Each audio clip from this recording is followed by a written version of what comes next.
మొదటి సమయంలో ముఖ్యమంత్రిగా ఉన్నప్పుడు ఉమ్మడి రాష్ట్రంలో అంగన్వాడీ కార్యకర్తల పైన గుర్రాలతో తప్పించినటువంటి చరిత్ర ఆయన. ఈరోజు 4వసారి ముఖ్యమంత్రి. ఈయన ఎన్నికల ముందే చెప్పాడు అంగన్వాడీ కార్యకర్తల హామీలు నెరవేరుస్తామని. 42 రోజుల పాటు సమ్మె చేస్తే గత ప్రభుత్వం పోయే టైంలో ఆయన మేము వస్తే మళ్ళీ పరిష్కరిస్తామని జగన్ చెప్తే, మేము వస్తే మేము అంతకంటే పరిష్కరిస్తామని చంద్రబాబు నాయుడు పోటాపోటీగా చెప్పారు.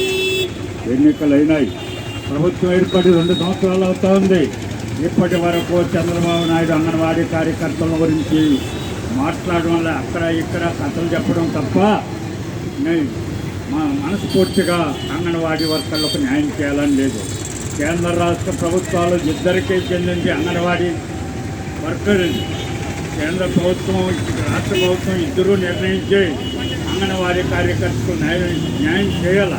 వాళ్ళ సేవలు అసలు చాలా గొప్ప సేవలని పొగుడుతూనే ఉంటారు, కానీ వాళ్ళ కోసం ఏమీ చేయడం లేదు.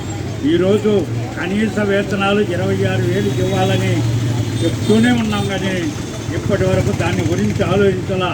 మీకెందుకు మేము పెంచుతాం. నిన్నలా మొన్న హోమ్ మినిస్టర్ అనిత గారు రంగంలోకి వచ్చారు. ఆ సంచారాన్ని పక్కన పెడితే ఈమె హోమ్ మినిస్టర్. ఈమె వచ్చి మా చంద్రబాబు నాయుడు ప్రభుత్వం అంగన్వాడీ కార్యకర్తలకు 2 సార్లు జీతం పెంచారు, మళ్ళీ కూడా పెంచుతారు, మీరు ఊరుకోండి, పోరాటం చేయొద్దని హామీలు ఇస్తూ ఉంది. అసలు చెప్పడం కాదు, ముందు ఆచరణలో చూపించండి. అసెంబ్లీ జరుగుతూ ఉంది, అసెంబ్లీలో చర్చించండి.